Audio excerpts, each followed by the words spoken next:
Many of these chefs are doing this because they're wanting a career change. They want to move into a different area. Or you're going for a job working for a food company, and the first thing they say is, well, where's your degree? Yeah. And they're like, what do you mean? I've just set up a small business selling hot sauces and I've got it to market, and I had to work all the science out to make sure it's shelf stable. And I've worked with people who have gone on to get honours degrees, and I'm like, you don't need a master's degree. You have a thing called fair work, which exists in kitchens. Fair work is a psychological thing that occurs when people are afraid of making mistakes. It ruminates from the yes chef, we've got to stop fair work. What does today industry readiness mean? Should culinary schools still mainly prepare students for restaurants, or what kind of careers are becoming more relevant for culinary graduates? Yeah, that's a really good question.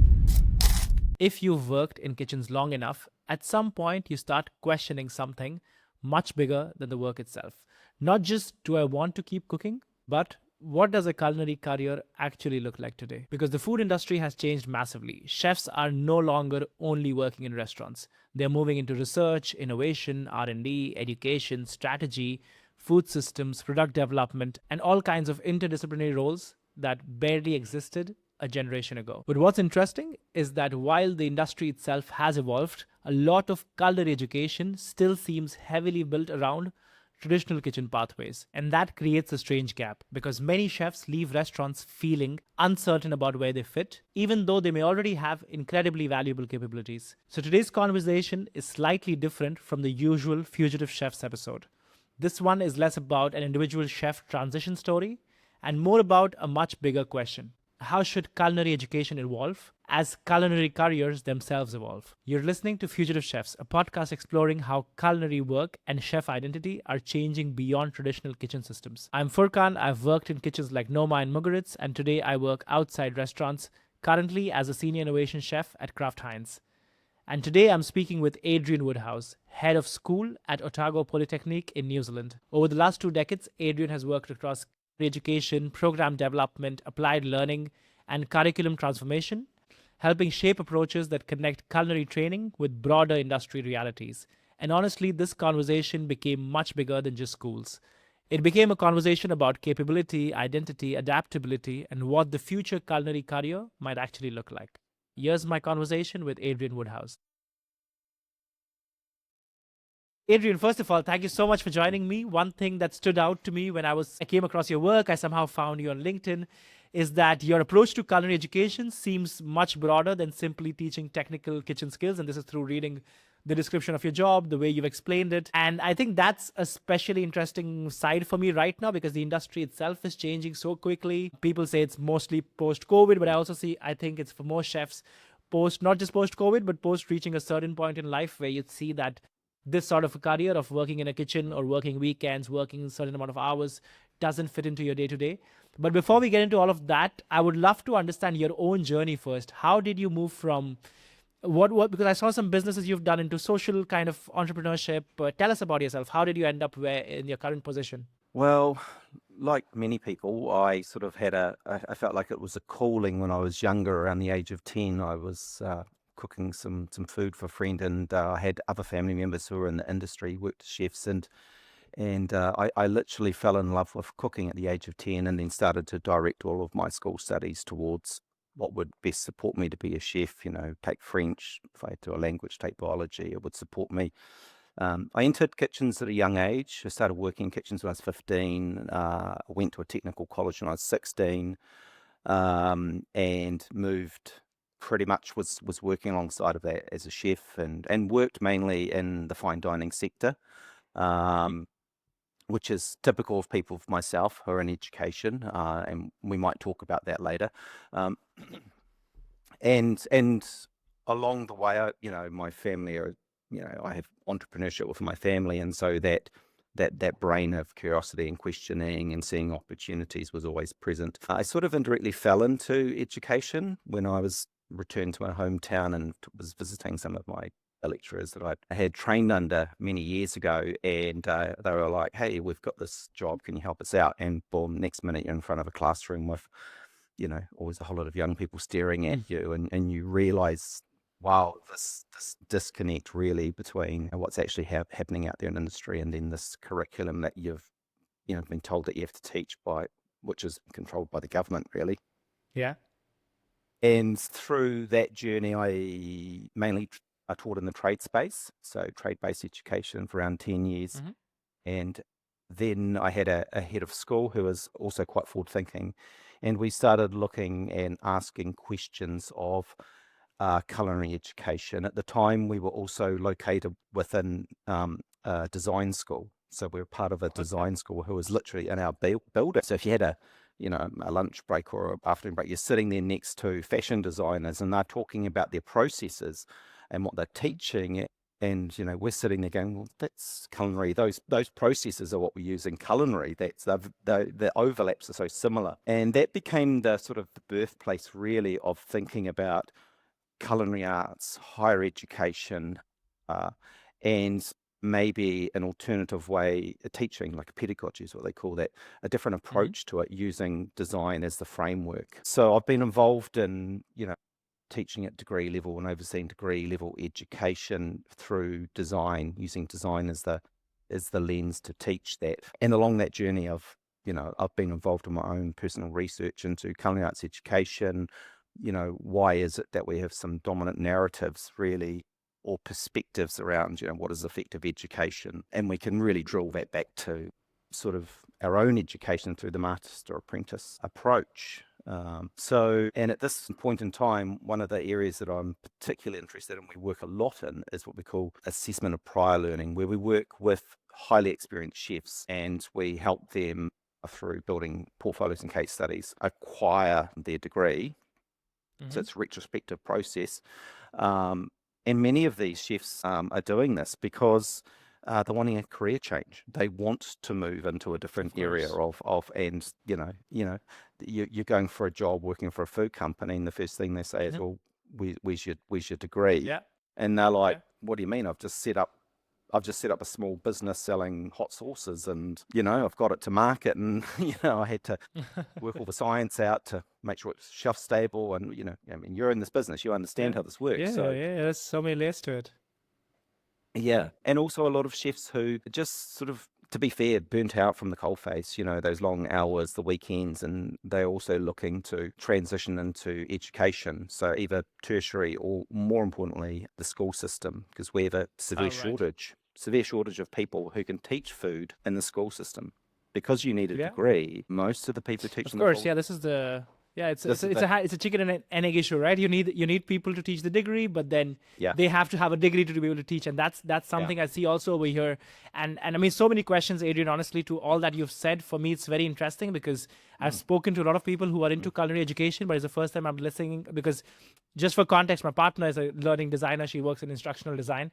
And when I hear her, because she works in the AI field, which is up and coming now, and the kind of mm, methodologies they use, I then wonder, like, because of sharing a house with somebody who's working into this, you question, like, are these methodologies, are these principles being used into curriculum design, or understanding the need, the demand space, mm, what it's like, and how it's mm. evolving rapidly, and are we actually teaching people, or are we still teaching them Larousse and French gastronomy and what Escoffier did hundreds of years ago? So that's where, I mean, my principal questions were when you started this conversation. But just give us some examples of, like, because you came from the real world, saw what being a chef was, Mhm. and then went into culinary education. What was your first few, I don't know, roadblocks or walls you ran into, and you said, this is really relevant, or this could be done a different way of teaching students going into the industry? The first observation that I had was that the curriculum was heavily focused on the technical know-how. This is how you make a bechamel. It's a roux, it's Mm-hmm. milk, blah blah blah. And that is useful without question. Mm-hmm. Bearing in mind, I come from fine dining, so I hadn't put starch in the sauce for since I left Polytech, because you don't Yeah. in fine dining. Yeah. Don't get me wrong, I realize there's a place for it, but Exactly. there was all of this technical know-how that you had to learn, but really, was that necessarily applied? So there was a disconnect between actually the content and in practice. And at the time, in New Zealand, we're very fusion based.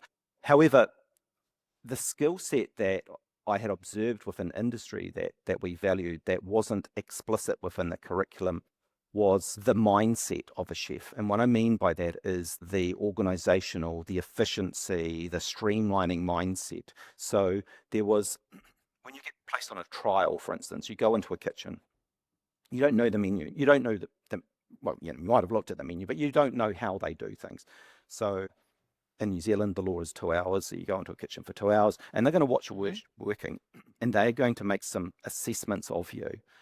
And generally speaking, they're going to give you probably some simple tasks, and then they're going to watch how you work. And it's how you work, it's how you organize yourself, how you streamline yourself, maybe the type of questions that you might ask if you don't know how to do something, your interactions with those peers around you. So they're reading those types of signals. And this is something that I've often thought of as a disconnect, because this is a particular skill set that Right. transcends cooking from domestic to professional, for instance. So at home, yes, you could be very good and you could spend the afternoon and make a lovely dinner of Yeah. a reasonably, like, say, gastro, bistro type level. But that's a completely different skill set to actually doing that on a commercial production level. So ways of knowing this what we call professional dispositions, how do you navigate these spaces? And so sitting there worried about, you've made 2 portions of whatever it is, poached eggs and eggs Benedict or whatever it might be, but the actual work, the organization side of it was immediately something that I noticed. Yeah, so that was probably one of the key areas. Observations. Yeah. Yeah, that's interesting for me. You say this because recently I saw a LinkedIn post, I think, or Instagram somewhere from a chef from India, Priyam Chatterjee, and he mentioned something about how trials happen in India, for example, because I've gone through them and seen how they are. They just ask you to come into a kitchen where you don't know the kitchen, where you don't know where all the appliances are, where you don't know all the gadgets are, the tools are, the bowls are, and you were there in that kitchen. You have 6 hours or 4 hours, while the 4 hours possibly, while the other team is possibly bringing out lunch and dinner service in hotels, and you are there trying to make your 3 course menu. The chef is busy, who's supposed to taste it. He sends his sous chef to come taste, or he or she comes to taste it. By the time your food is not warm anymore, and there's so many limitations to judging this person that people don't really know how do you assess a chef, even if there's degrees and there's accolades and work experience or referral letters. I feel just it's so much more efficient just to have somebody buy you for 3 days, or even for a day, spending time more than cooking out for you, just being around you and helping you on your station or shadowing you in a way that I think those ways of working, or the soft skills of how somebody, as you said, asks questions, or how good are they at following a recipe. I feel that's something very, very personal. Some people do it to the every word of it, but there's so much of like translation layers within a kitchen on how they work, the culture of the kitchen, and how they I mean, 1 day or 2 days is too short a time, but I feel there are things you can already see, right? So that's interesting for me. That is the first observation you made while coming into education. But I'm also seeing recently that many culinary systems that there are, say, education, or the way a life, the journey of a chef is framed around a very traditional image of what a chef becomes. So mostly a chef would end up being a restaurant kitchen, or in a hotel kitchen, or some kind of a classical brigade structure. But when you said about these chefs who are approaching to you or telling that they want to enter education again to possibly get into other jobs which are not that classic chef in a kitchen, in a restaurant kitchen job, how does this work? How does this gap work, where you still want to train them, or assess them based on what they bring, but also prepare them for the future career, which would be, say, in a food company in that case? The first thing that we sort of do is for many of these people, they come with imposter syndrome. So they come from, I'm not good enough. And that probably comes from a lot of social narratives which have classified them into a little box of, so you're a chef, you're good with your hands, you make nice food, but yeah, if you're really smart, you would have gone and studied food science at university. That type of narrative. So they are battling that narrative, and they're quite open about that. And so the actual first part of the process when working with these types of individuals is to reassure them that actually you're super smart, and you start providing them with everyday examples about, let's take making a special to put on a menu. The actual process of thinking about that, for starters, to have been successful and to have had a career where you've managed to design those types of products, we usually use human-centered design is usually the premise of our work. And the first premise of that is like, who are the people that you are actually serving? What do you understand about these people? Now, effective chefs do have a deep understanding, sort of more in the behavioral economics. It's just through tacit knowledge that they've acquired. But by unpacking those stories and the knowledge of how they have sort of interrogated certain environments where they've worked at, who are these customers? What sort of dining patterns have changed, and how do we respond within that? And then linking that to some, frameworks, to some theoretical frameworks that say, see what you did? This is actually Mm-hmm. explained through these frameworks. So it's just aligning it. I think technically they call them exegesis models is the Okay. academic term for it, but it's basically putting the theory alongside the practice. So you've got the practice, and all that we do is we align the theory, and in that process it's like a illumination for them. It's like, wow, it's like I've just been doing this. It's like, well, of course you've been doing this. This is Mm-hmm. part of your natural work. The way that they will, review systems. I mean, that's something that happens all the time in kitchens. We're reviewing efficiencies. We're looking at how we can change systems to increase quality.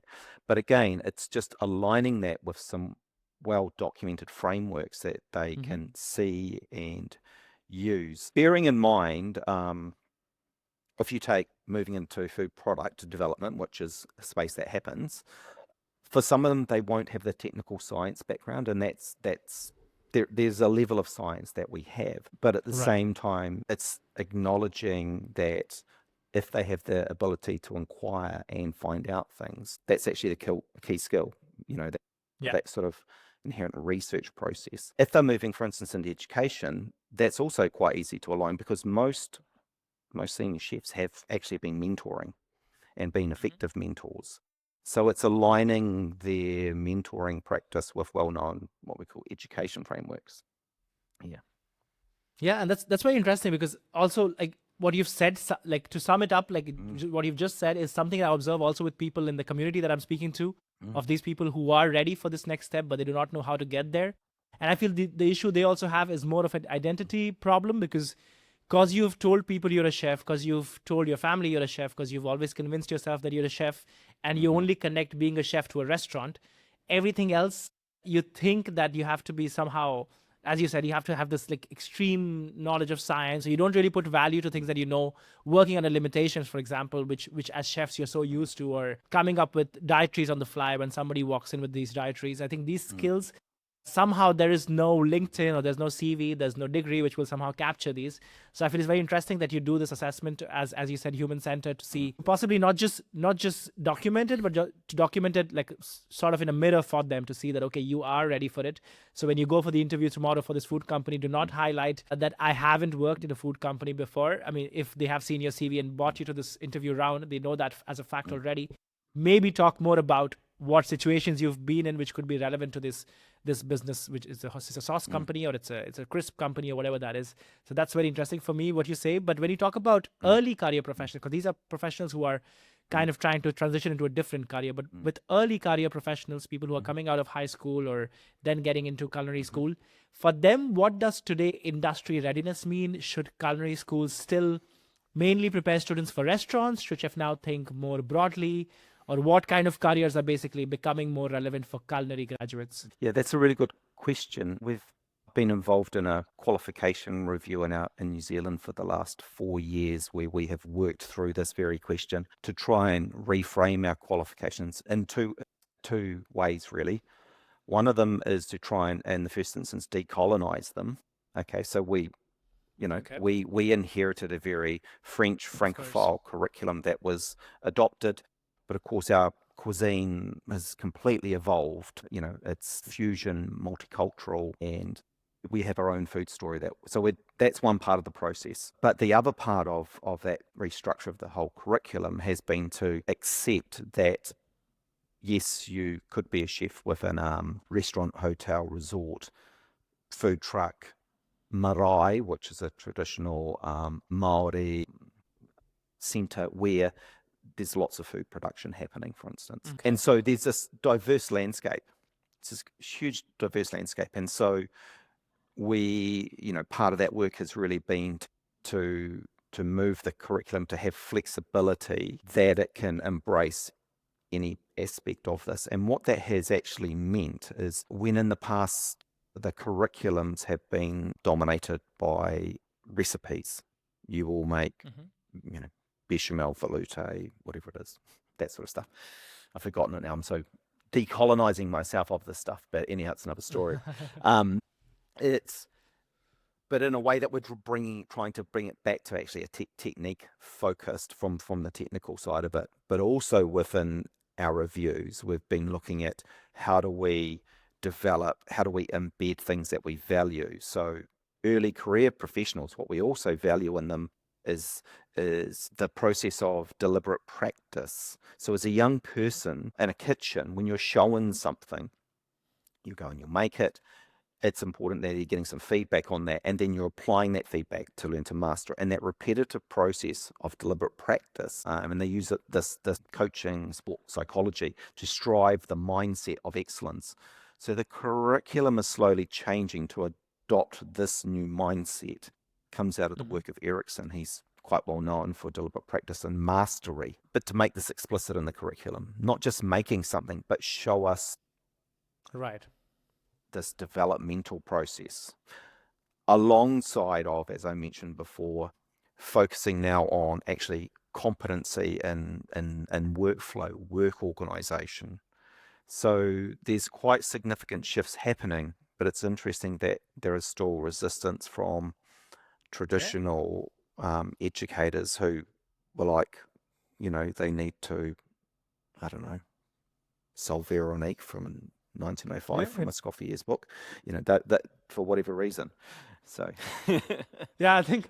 There's no, to your point. I think there's efforts being made with people by people like yours, and there will always be the resistance, which will have been. I think you have to outlive the resistance, and I think that's what will eventually happen. I think there's more and more demand for this kind of newer education because, as you said, to your point, what you've said is that in the industry has historically over-focused. My opinion is it's really over-focused on operational performance. So as you said, and traditionally as a Chinese chef, how many dumpling folds they can make is the amount of stripes they have on their hat, how a pasta folds can be done, how many types of pizza you can make, how many sauces you can make well. So it's been very much about the operation performance, but very under-focused on this capability development of, like, if you have led a team, you're capable of leading a team and mentoring future teams. So I think somehow we have not tapped into these, and I feel that's the kind of work we have to do of giving names and words to these capabilities, kind of assessing people on how good they could be compared to another individual on these capabilities. And that's what my next question is towards. Like, what do you think are the capabilities that matter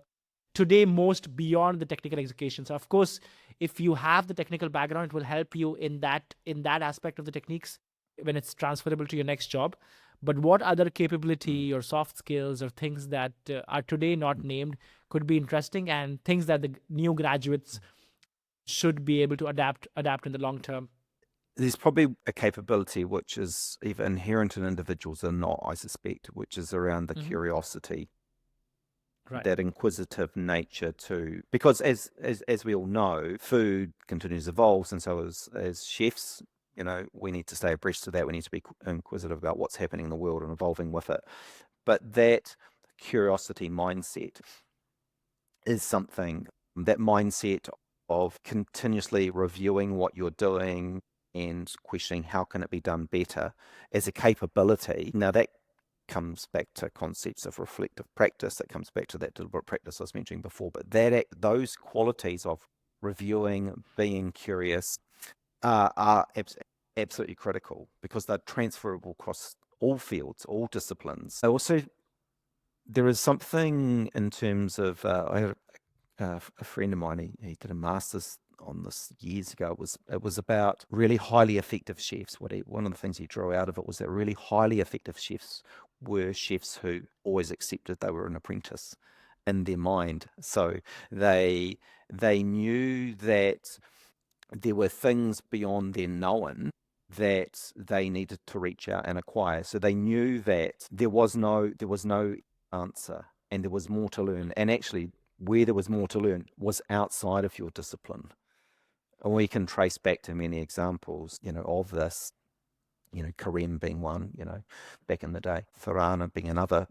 But this idea that you can reach out and you could call it and being interdisciplinary. That's a sort of Right. term people use for it now, that you can reach out and work with others and connect with others and be curious into other spaces. But I think this is a highly valuable skill set. And I do believe that some people it is innate and some people it needs to be fostered.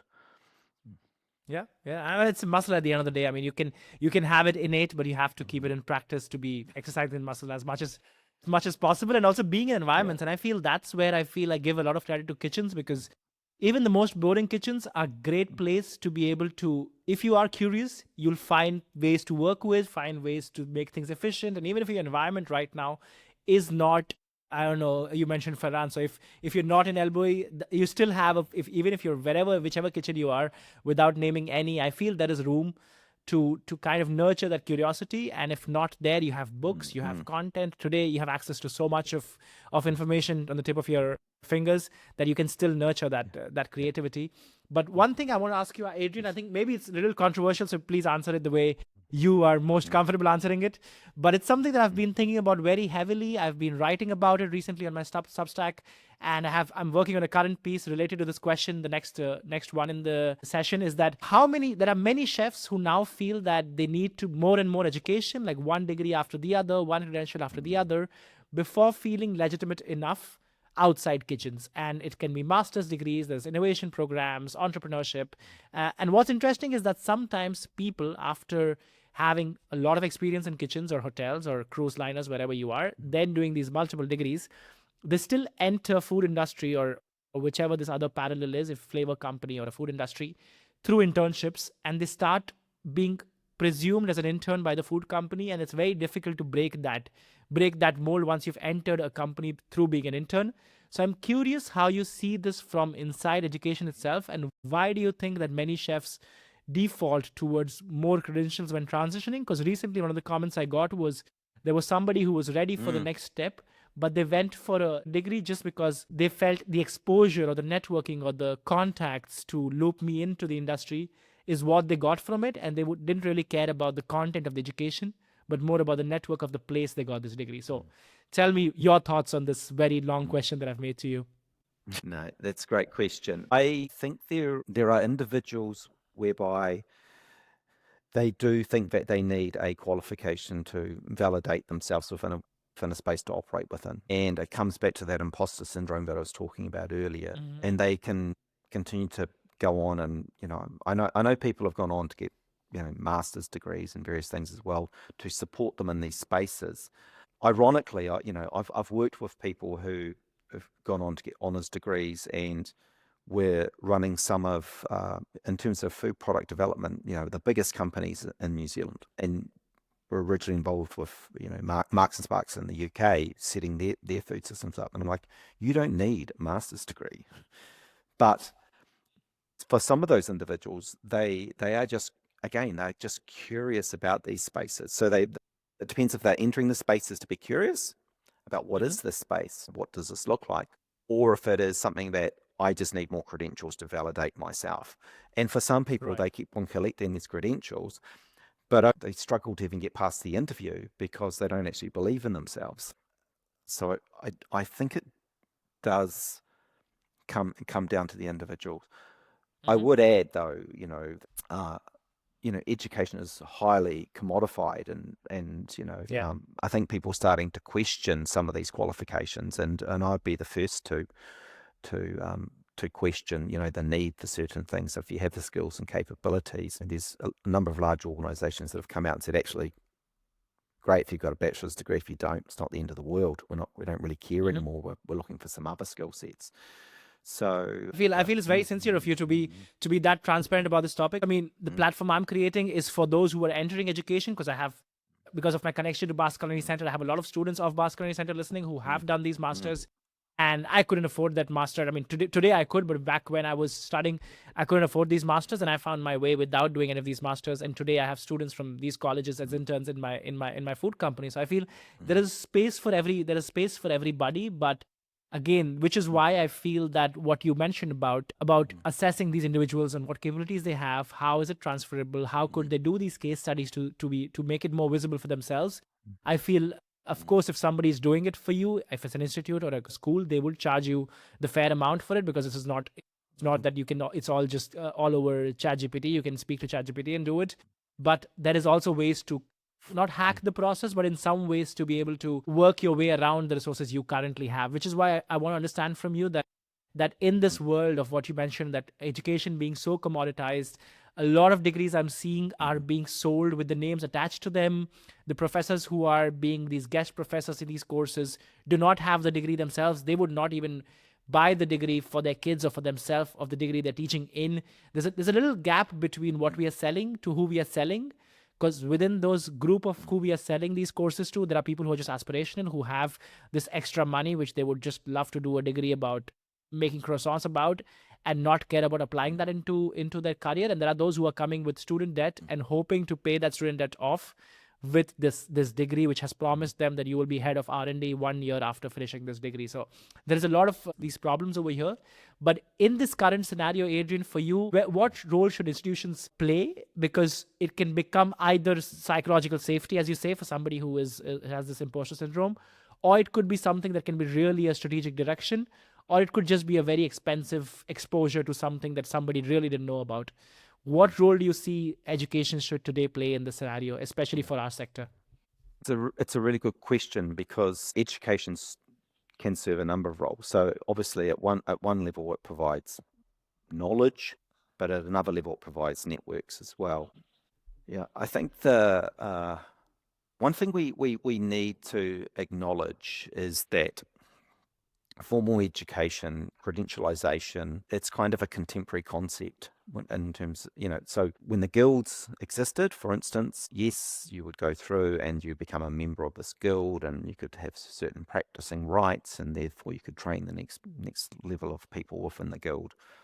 But at some point, well, actually, I can tell you when it happened, sort of with the Industrial Revolution, there was exploitation happening within young people and their working rights and their education. And so the government intervened and started putting controls in place. And really, ever since that point, the government has had more and more oversight and control into the regulation of qualifications. Now, these qualifications, they draw the knowledge from the practice, and then they wrap it up into something, whatever you want to call it, a course or whatever it is, and then they sell it back. Institutes access this knowledge, and then they effectively, when I talk about commodification, they're selling it back to the community. So ethically, for myself, I always remind people that this is actually the knowledge of the industry. The industry, the practice owns this knowledge. Yes, I would not dispute that researchers employed by institutes are creating new knowledge as well. But fundamentally, if we are, let's say, looking at culinary and we're looking at, certain practices, it comes from the culinary industry. So for me, there is a tension there, but I also understand that there are certain people that would be quite content just to go and, for instance, just enter a kitchen and start informal training or through a formal apprenticeship as well.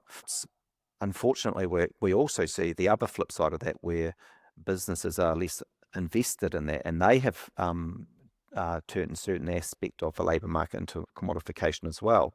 So we've seen the decline of apprenticeship rates, for instance, within hospitality over the years, and that's because it's a cost to the business.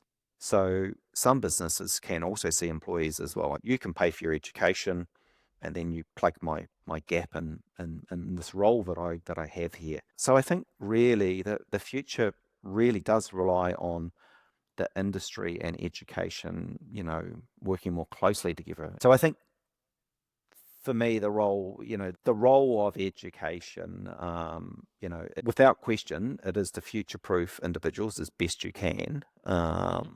So, back in, a few years ago, we used to talk about 21st century skills, which were, communication, collaboration, creativity, those types of things, super important transferable skill sets, but not always obvious to, an 18-year-old who's just entered a left school and come into education and is now like, what do you mean? I just want to make some food. No, we're Yeah. teaching you communication and collaboration. It's just over their head.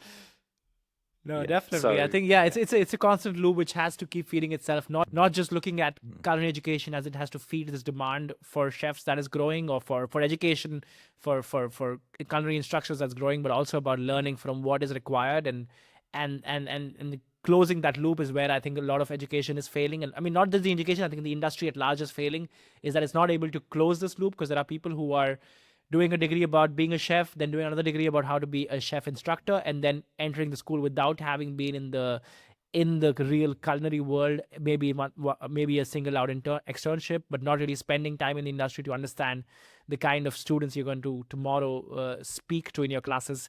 Would love to have somebody mentor them who has actually been in the shoes they wish to step in. So I feel that's where a lot of work has to be done. But something I find very interesting about your work, Adrian, is that through reading through your profile, especially what you mentioned just now about how the apprenticeship is slowing down, and how a lot of education is becoming more theoretical. I read about how the emphasis on applied learning and industry integration, what you've just spoken about.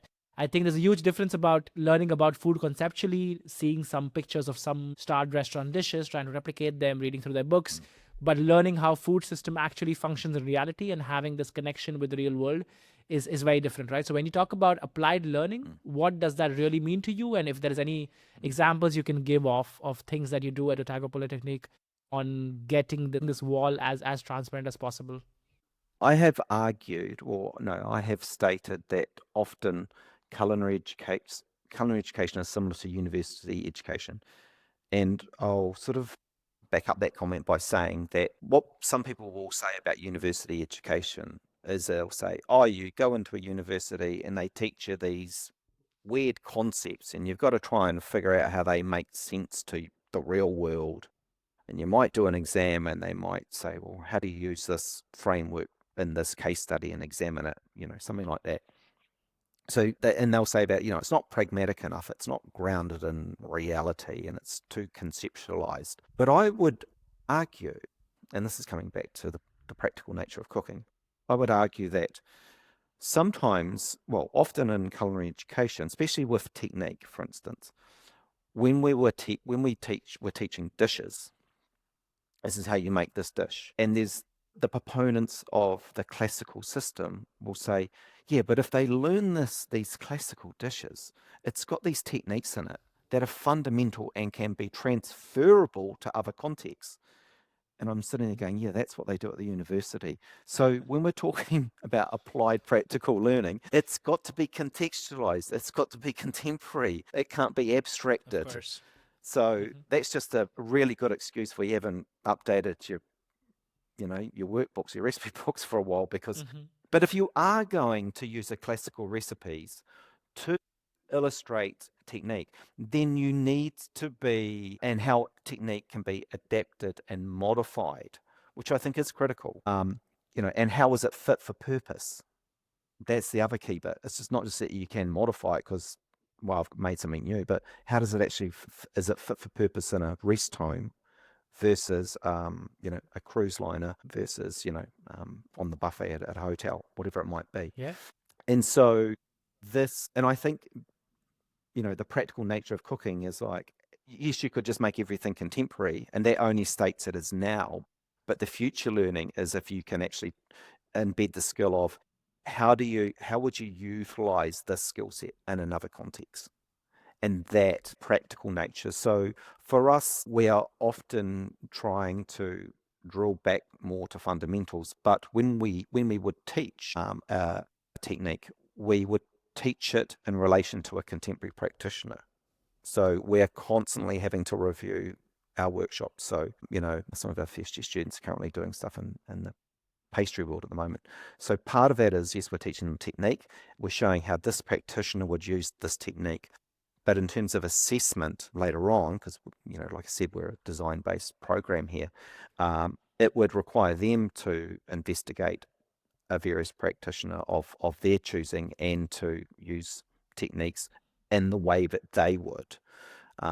So this is a gentle introduction into, how do we learn technique? How do we understand its fit for purpose? How do we become curious? How do we then apply technique in a contemporary way? So for us, it's teaching technique within the contemporary context, understanding that technique is something that can be adapted and modified. We use a process called Scamper that was developed by a guy, Barry Kurtowitz. He did a paper on this, and he investigated chefs and their design processes.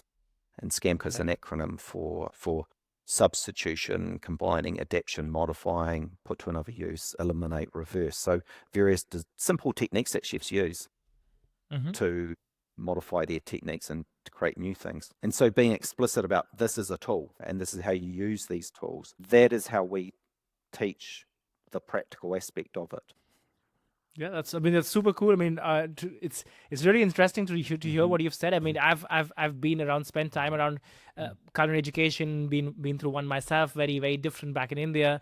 Heard about people who you meet in kitchens and you heard about their experiences. What you tell me is so unique because I feel it's not just that they're learning about, as you said, about in this group of learning patisserie, but they're also then using their somehow learning and research their own way to see how they can find their inspiration in somebody and see their context, how things work, and present that. I feel that itself is something where the objective of assessment is single, but then the things they will learn in the process of reaching that assessment or reaching that thing they will present, I feel there's so many things that you learn on the way. I feel that's, yeah, super interesting what you've just mentioned, and I really hope that more and more education programs or schools start adopting these methods, because I feel it's in the benefit of everybody if the industry at the end produces people who are, because as you said, if you make somebody just theoretically learn something which won't be applicable once they step into the industry, they can keep replicating it, but you're not really preparing them for the future. But it's also very difficult to prepare them for the future because it is changing so fast.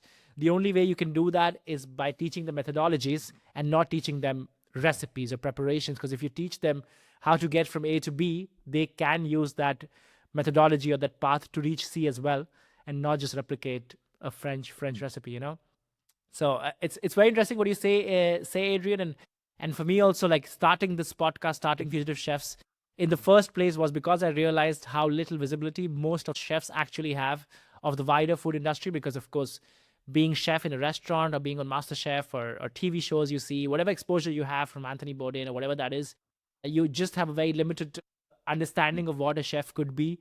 But a lot of people simply don't know. You're just unaware of what exists beyond kitchens. And I increasingly feel that we are entering a period where culinary careers themselves are being redefined. There are more and more industries which are benefiting from having a culinary mind in them.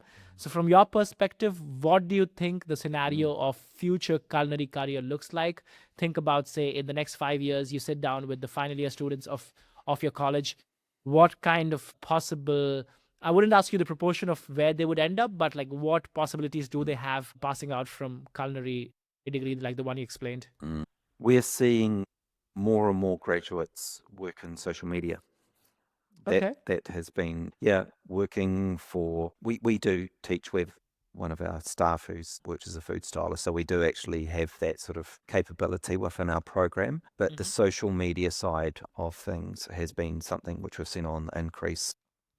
If you were to go back 5 years ago, some of the roles that we were the non-traditional roles, but closely aligned with the chef role, was people working in recipe development for companies. We've companies like Whoop and My Food Bag, which are companies where you get sent the ingredients from a supermarket to compile pre-prepared meals as such, but you cook them from scratch.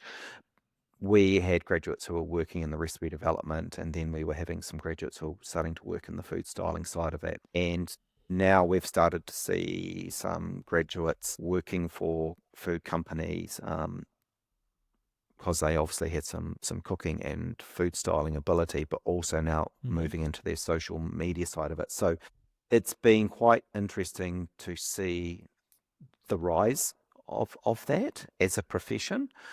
I had a graduate from just a couple of years ago, and she started out in a small patisserie company running all their social media and supporting some of their product development, and is now being taken on by one of the large supermarkets. And Wow. so, and at the time, I just thought, she wanted to focus on. I thought, well, I mean, it's kind of okay if that's what you want to do. I didn't really think there was a serious pathway to work there. But we live in a highly visual digital world now, and it just totally makes sense that that's actually a career pathway that we've never thought about. And if you think about how, I mean, like I'm sure like yourself, follow a lot of people on social media, and it's because their visuals are pretty good. And it's Yeah, so of that's kind course. of maybe that's for a lot of chefs out there, that's their side hustle that they have 100%. on the side, they're just doing their socials. But actually, that's actually a legitimate career pathway now, and converting into that. We've got quite a reasonably, well, he would be a mid-profile chef in this country, and he's being sponsored by quite a well-known fashion label, and so some of his Okay. socials are in that space, and it's just wow, I just would have never assumed that, and so he's got a relationship with a fashion label, so yeah, there's things are definitely changing, even from what you would say is the traditional pathway. Oh, well, let's move into R&D. It's Hmm. like, well, let's move into education. Those are almost quite classical pathways if we think about it Exactly. now. Yeah, yeah. I also have friends in the industry who are incredibly curious. They're using AI in their businesses, and they are starting to think about, well, actually using this AI, how can I start building software and various things that can support chefs, because chefs are often time poor, and so Yeah. that space is starting to open up into the technology space. We're seeing more of that happening. So I'm a real advocate that culinary education, and we're trying to squeeze more in. Sometimes things got to fall out, but you know, in particular, I think if you're doing a degree, you should be AI literate coming out of a degree. AI should be part of your studies. You should be able to, ethically and morally as well. Hmm. But that's a skill set, and there's going to be something in that space that's going to open up that none of us have yet thought about, and that I think for me that's the exciting space of 100%. AI. Yeah, Yeah. yeah, yeah. And I feel it Yeah. requires openness. I feel as you said in the beginning. I mean, some of these careers, social media, content making, food styling. I mean, food styling could be for your content, could be for a Hollywood movie production tomorrow.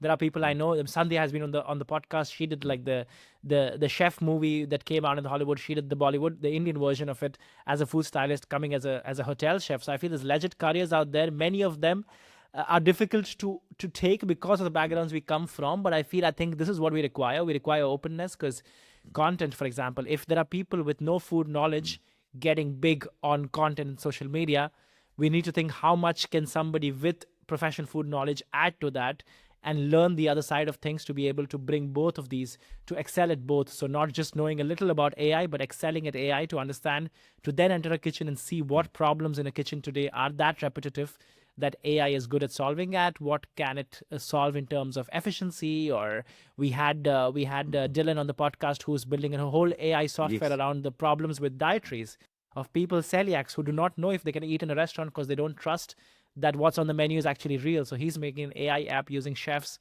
to understand how can they have tweaks for their recipes that make it friendly for people who can't eat gluten. So I think there's a lot out there.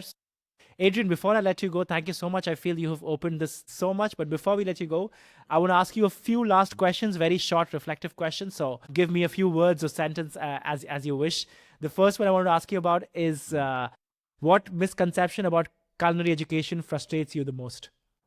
That culinary education is only good for people who like to learn with their hands. What capabilities do you think that kitchens fail to develop? Something that chefs come out of the kitchen and they don't really develop this capability.